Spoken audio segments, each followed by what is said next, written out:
Good afternoon, brilliant people. This is Charbert Bergazzi, and welcome to Charbert Talks. In today's video, I'll try to justify this comment because I believe it's important for you to be aware of your main job here in Taiwan.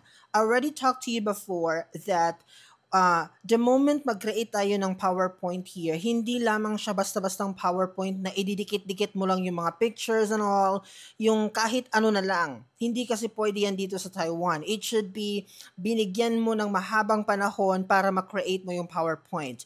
And itong comment na ito, I think si teacher po ay nanonood talaga sa TikTok at nakikita niya yung mga foreign teachers in Taiwan na nagpo-post ng kanilang mga created PowerPoint and nakita natin kung gaano ito kaganda, 'di ba? Mismo ako, humahanga ako sa mga teachers na ito na nagbibigay or nagpapakita ng kanilang mga PowerPoint presentations. So you can also connect to them, mga teachers who are about to come here, para magkaroon din po kayo ng training, kumbaga. Kasi I think itong mga teachers na ito is tumutulong talaga sila. Lalo na yung mga how to play the animations and all other things to do. Okay? Sabi ni teachers here, how about po computer skills? I want to apply but not confident because I'm not even exposed using computers. Me too. I observed na yung mga PowerPoint presentations ng mga FET, hindi ko alam kung may karugtong ba to, parang I believe parang nagustuhan niya yung mga PowerPoint presentation ng mga foreign teachers here na nagpo-post nga ng kanilang mga created PowerPoints. Ganito yun mga my dear. Dito kasi sa Taiwan, pinakagusto talaga nila is meron tayong kaalaman sa computer or technology. Actually, yun po talaga yung pinakagusto nila sa isang foreign teacher. Kasi nga, advanced po dito sa Taiwan.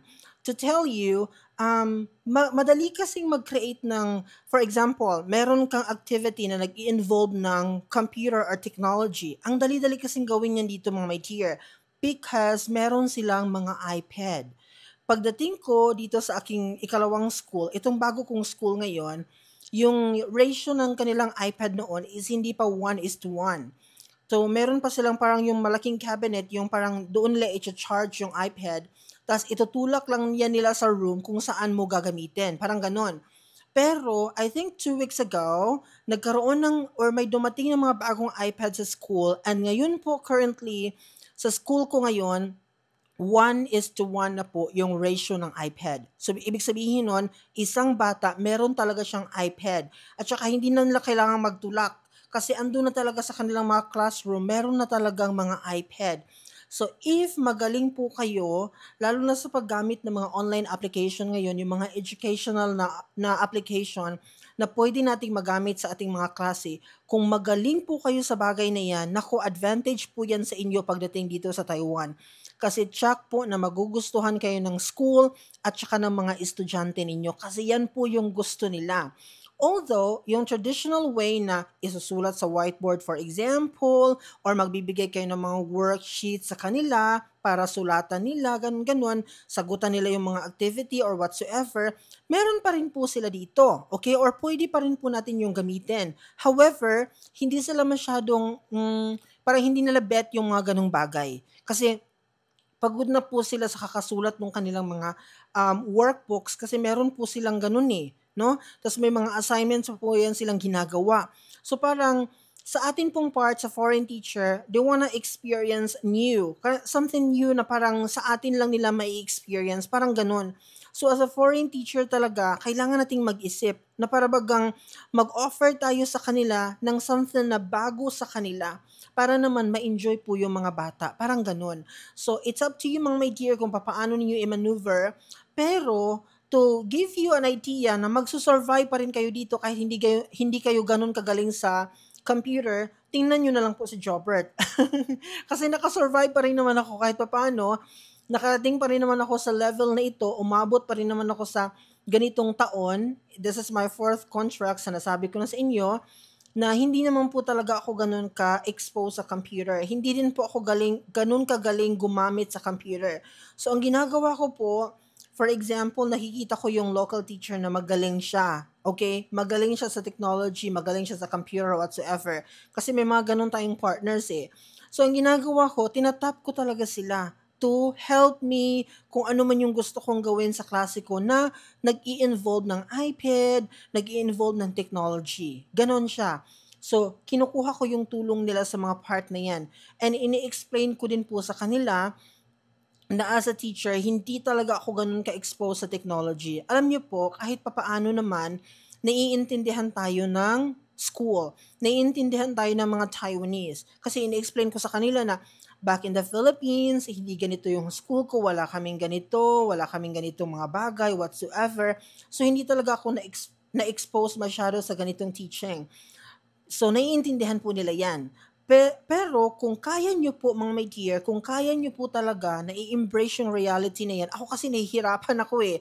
To be honest with you, hindi ako ganun kagaling sa technology talaga.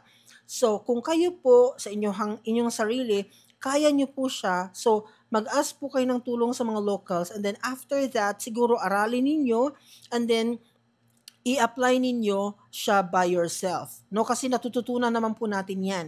But again and again, bigyan nyo po ng enough na panahon yung sarili ninyo kasi po when it comes to our PowerPoint presentation, mas gusto talaga nila yung pinaghihirapan.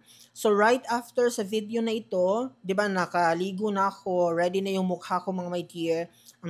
So ang gagawin ko ngayon is if-finalize ko yung PowerPoint ko kasi ginawa ko na siya last week, na ipakita ko na siya sa partner ko dito and then may mga corrections na dapat kong gawin, may mga bagay na kailangan kong i-add. So yun ang gagawin ko ngayon and then ibabalik ko sa kanya para gagamitin namin tomorrow. Yun yung klase ko bukas. So ito yung life dito ha, ito yung buhay dito na kailangan niyong paghandaan.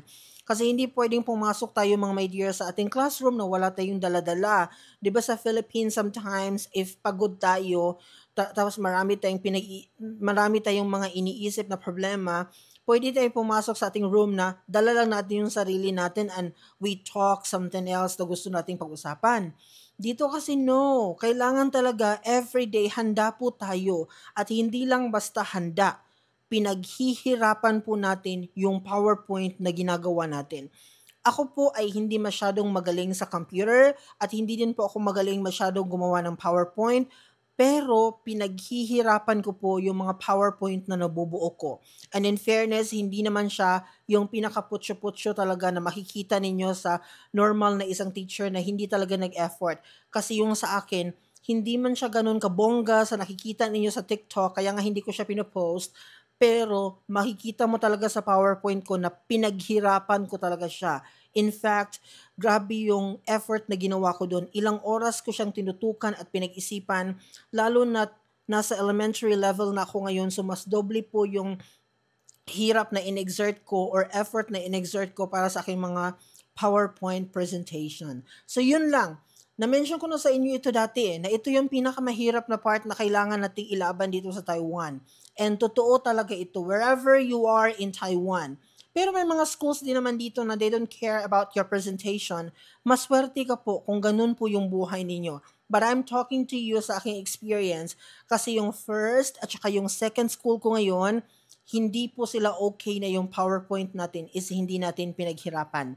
Kaya dapat talaga doble yung kayod natin para mabuo yung magandang PowerPoint para sa ating mga estudyante. So if you wanna take the challenge, ihanda nyo na po ang mga dokumento ninyo para kayo po ay maging isa ng ganap na foreign teacher here in Taiwan in 2026. Okay? Mahirap siya, lagi kong sinasabi sa inyo, mahirap at kailangan paghirapan, pero at the end of the day, binabayaran tayo ng tama, maganda po yung benepisyong nakukuha natin sa kanila, and we're living in a quality life dito sa kanilang country. So, para pa rin sa akin, kahit mahirap dito, ipaglalaban ko pa rin yung journey sa Taiwan. So if you want to take my advice, go ahead and prepare all your documents and apply this coming January 2026. Bye-bye!